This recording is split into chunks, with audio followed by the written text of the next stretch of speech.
بسم اللہ الرحمن الرحیم۔ السلام علیکم ورحمۃ اللہ وبرکاتہ۔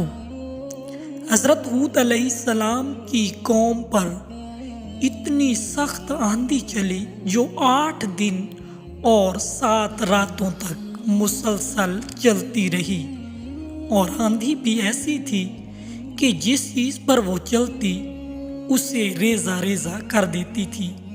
تو آئیے سامعین کرام، ہم سورۃ الاعراف کی روشنی میں حضرت ہود علیہ السلام کے بارے میں گفتگو آپ کی سماعتوں کے حوالے کریں گے۔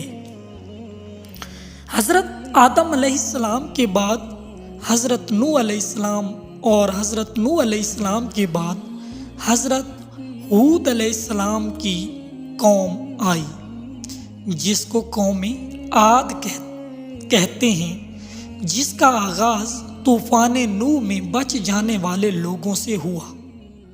یہ قوم ساحل سمندر پر ریت کے ٹیلوں والے علاقے احقاف میں آباد تھی۔ احقاف ایک علاقے کا نام ہے۔ اللہ تعالیٰ نے انہیں لمبے چوڑے جسموں اور بہت مال و دولت اور اولاد سے نوازا تھا۔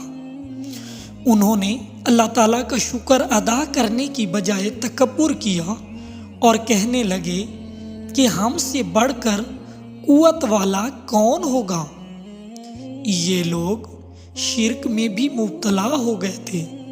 اللہ تعالیٰ نے قوم عاد کی اصلاح کے لیے حضرت ہود علیہ السلام کو رسول بنا کر بھیجا۔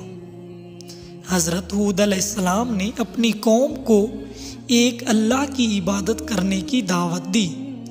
آپ علیہ السلام نے لوگوں کو اللہ تعالیٰ کے ساتھ شرک کرنے سے منع فرمایا۔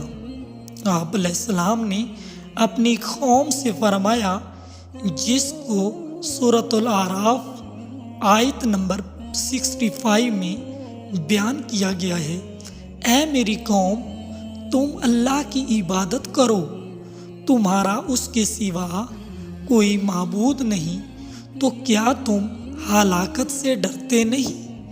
آپ علیہ السلام نے ان سے یہ بھی فرمایا، میں تمہیں اپنے رب کے پیغامات پہنچاتا ہوں، اور میں تمہارے لیے امانت دار خیر خواہ ہوں۔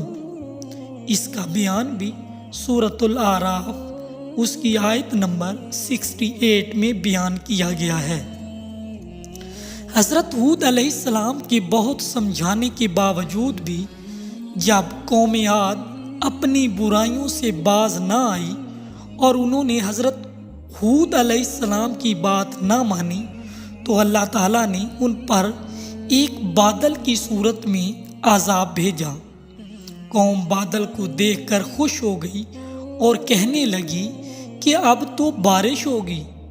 حضرت ہود علیہ السلام نے فرمایا کہ یہ اللہ کا عذاب ہے، لیکن قوم اس بادل کو دیکھ کر خوشیاں مناتی رہی، یہاں تک کہ اللہ تعالیٰ کے عذاب کی سخت آندھی آ گئی، جو 8 دن اور 7 راتوں تک مسلسل چلتی رہی۔ ساری کافر قوم اس آندھی میں ہلاک ہو گئی۔ وہ آندھی جس چیز پر چلتی تھی اسے ریزہ ریزہ کر دیتی تھی۔ اس آندھی نے انہیں اس طرح اٹھا کر پھینک دیا جیسے کھجور کے کھوکھلے تنے ہوں۔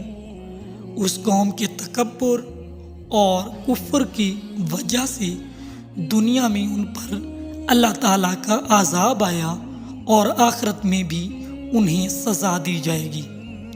اللہ تعالیٰ نے قوم عاد کے بارے میں فرمایا، لہٰذا ہم نے انہیں ہود علیہ السلام کے ذریعے نجات عطا فرمائی، اور ان کو بھی جو ان کے ساتھ تھے اپنی رحمت سے، اور ہم نے ان لوگوں کی جڑ کاٹ دی جنہوں نے ہماری آیتوں کو جھٹلایا اور وہ ایمان لانے والے نہ تھے۔